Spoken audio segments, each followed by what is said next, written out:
Super excited to be here. I'm Jen. Apologies that I was late.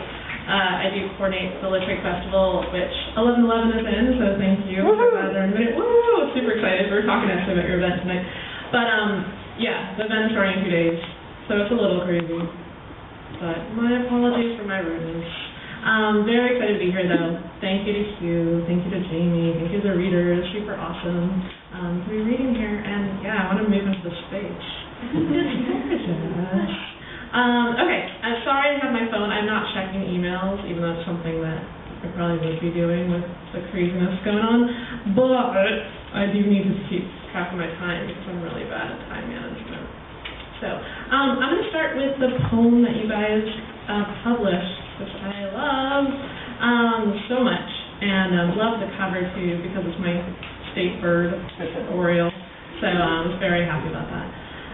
The ear. Ear, noun. 1, an imprint of shoe in thick carpet. 2, a crescent, a cliff, the shape of a C. 3, Christine's father was born without a left one, so his doctor molded from the cartilage in his thigh, but he still wore wide-brimmed hats. 4, some fold into a shelf.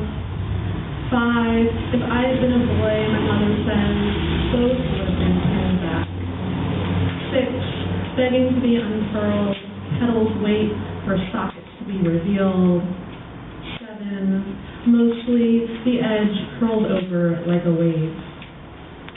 So I'm going to start, but of course my timer isn't for that. So I'm going to read first from my chapbook, which came out this year, and bike accident, bike into a bookstore, very dangerous. It actually happened like 2 blocks from here. It's a little crazy. But Caltrain covered it. I fell on the Caltrain track. And now it's all paved over and people got like $1 million settlement. I did not. But, you know, it happened. It happened. The attorney wanted my journals to be on display as evidence, and I was like, no. Like, no. The fracture. My hip speaks. She clears the marrow from her hollows, and bone threads into ribbons of pain. The heat stretches. It hisses through knee, and her shouts sharpen beneath muscle and tendon. She refuses to bend toes, to turn ankle, to pull away from a long, gravelly kiss. I also wanted to say, just as another like awesome CCA plug, actually one of your alums made my chapbook, and she has an amazing press, and Nikki Thompson. Yeah, Nikki Thompson. She's an incredible alum. She did book arts here. She's a poet. She's a press. She's a rock star. Okay, the second poem is Post-Op Unit. Light burst to ivory, swaddled in sheet and bandage. I inhale, I flicker awake. Mirror of breath, lips timber dry. Nurse's white daisy welcome that grin. Yearning for juice, I ask, it appears, and I praise my ribbons of good fortune. I expected to rise from anesthesia with roaring and rifles, but my stomach is not gnarled, and instead the swarming chest mobs cool of their fury.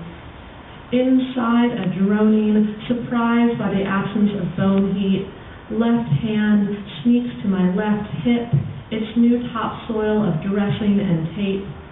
If I could pour myself back into the frost, delightful, viscous, I would risk that winter again. Anesthesia rocks. That's really good. I had liquid morphine on a little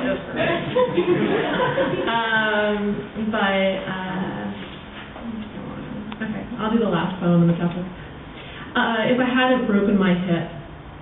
If I hadn't broken my hip, you, instead of a nurse, would have unfurled my jeans from my ankles, slipping them over the curves of my heels, and afterwards, when we curled onto your couch, we would have agreed to be more productive on a Thursday. So you would have checked your BlackBerry, and I would have graded my 47 exams. If I hadn't broken my hip, the next night, instead of fighting the nausea of codeine, as friends piled Ghirardelli chocolates and bags of clementines onto my hospital tray, I would have sipped cheap Merlot at book club, tipsy from your text message that you were waiting for me in bed. If I hadn't broken my hip, I would not have injected anticoagulants into my stomach. I wouldn't have learned how to use a walker across a hospital floor.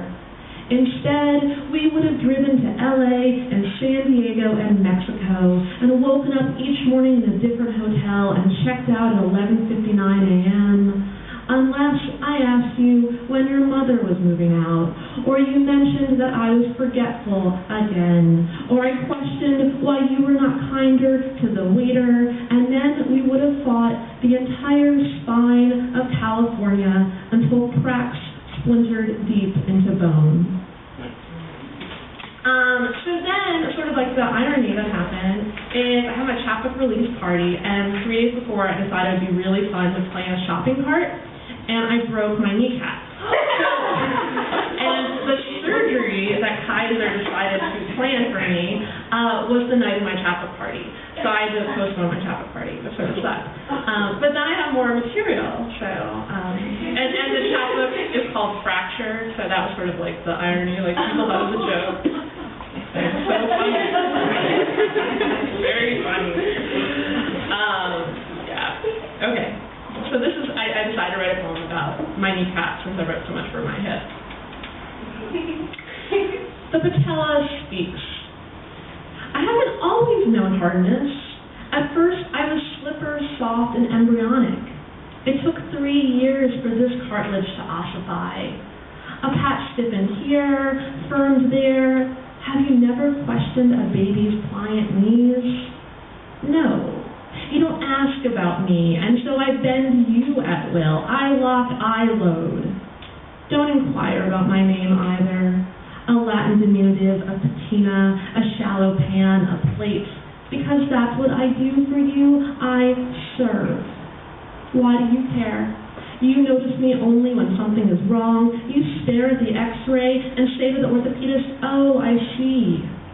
But we don't speak the same language. I speak in tongues you will never hear. One language with your tibia, one with your femur. When I slide along their grooves, we harmonize. And don't ask to listen. The language of bones is not for your ears. All right, so that's enough about my bones and all that stuff. So then I'm going to read a couple other poems. All right, look at my time.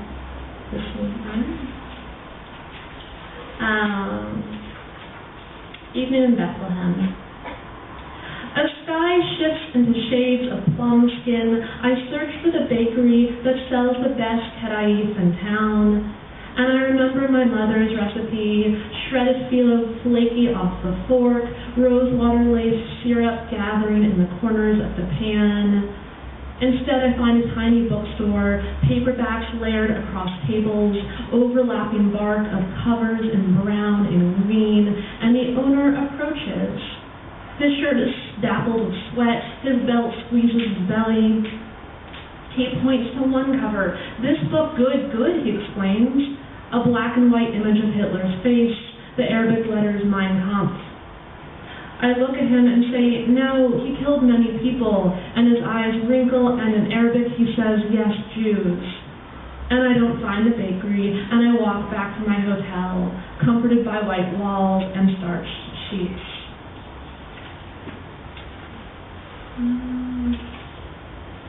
My uncle offers me a cow. It's Christmas Eve in New Jersey, and my uncle pulls me close to the grand piano. He doesn't ask about living in San Francisco or why I left my teaching job, but poses one question: when are you going to be a bride? I pick the fuzz off my sweater dress, wish my glass wasn't empty of whiskey. He looks at me, grips my elbow, and says, if you were in Armenia, they would take you and all the other single men and women. I think he will say, shoot us, because the genocide stories I know by heart. They gather the men, they line them up, they shoot them, or they take the children and bring them into the woods, and so on. But no, I will not be shot. But you would stand in a circle, he says, alternating men and women, and then you take the hand of the man next to you and he is your husband. Then each couple is given a cow. I snicker. What? You need a cow to start a family. You have until August. I ask why August, and he retorts, why not? Because how do I argue with a man riddled with tumors, a man who has 8 months to live? Instead, I mention that sharing a studio apartment with a cow might be difficult, but he shakes his head, mutters, "You're missing the point."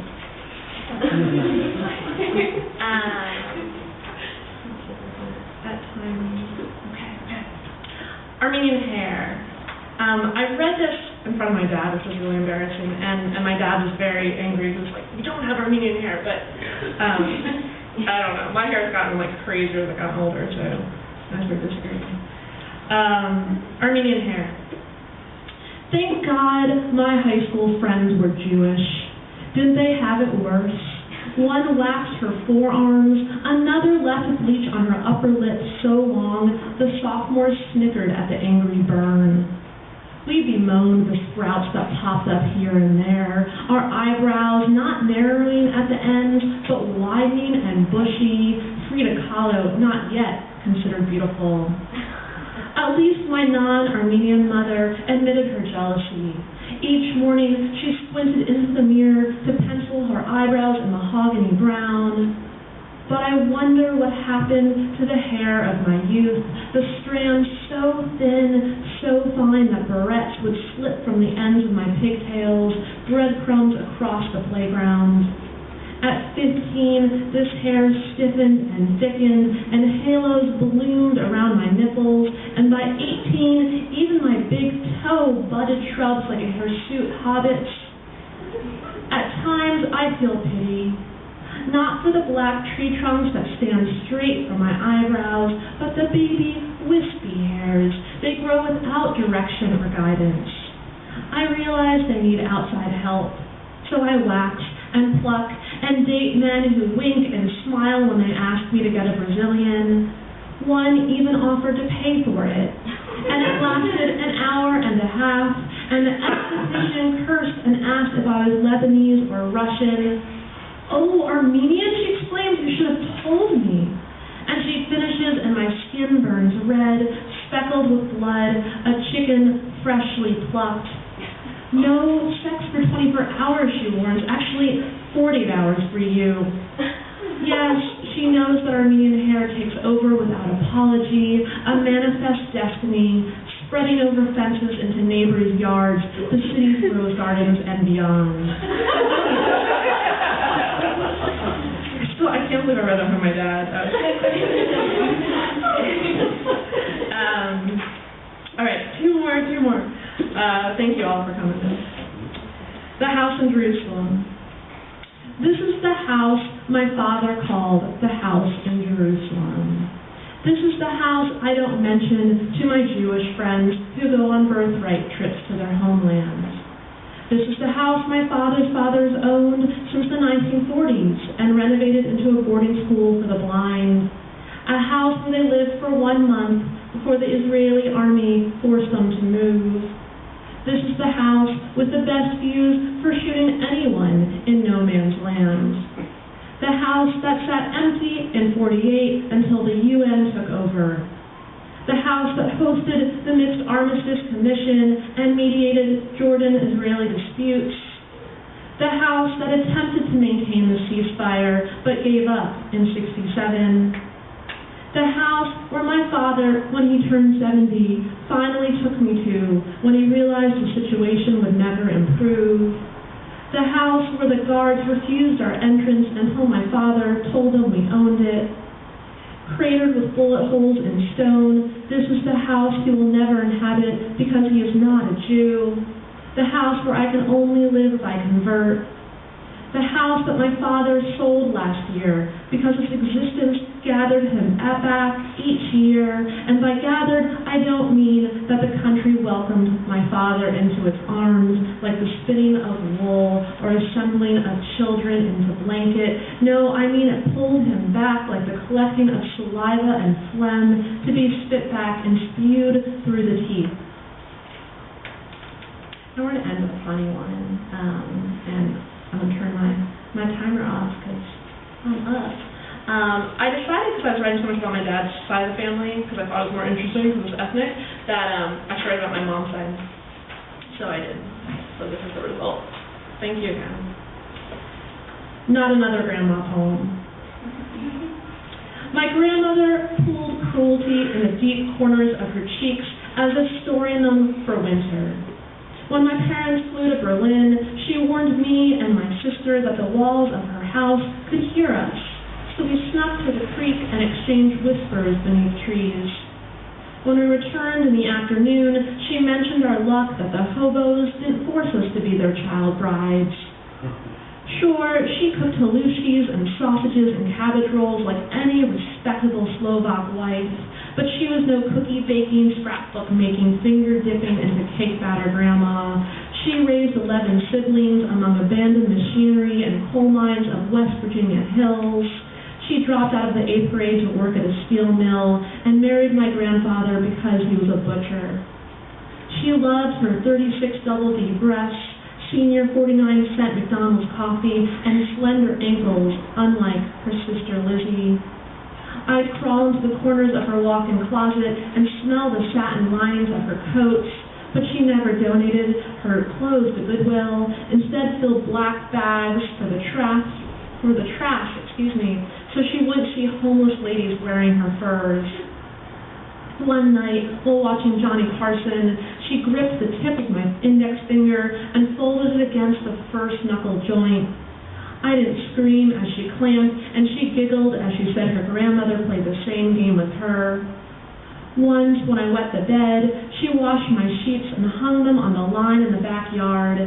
As my cousins ran through the sprinkler, she could see them, and so could they as they swayed back and forth. Last Christmas, she pulled me close, her coffee breath hot against my ear. Her tongue grazed my cheek as she murmured, "Remember when I used to say I would crack your kneecaps? Those were good memories." Thank you.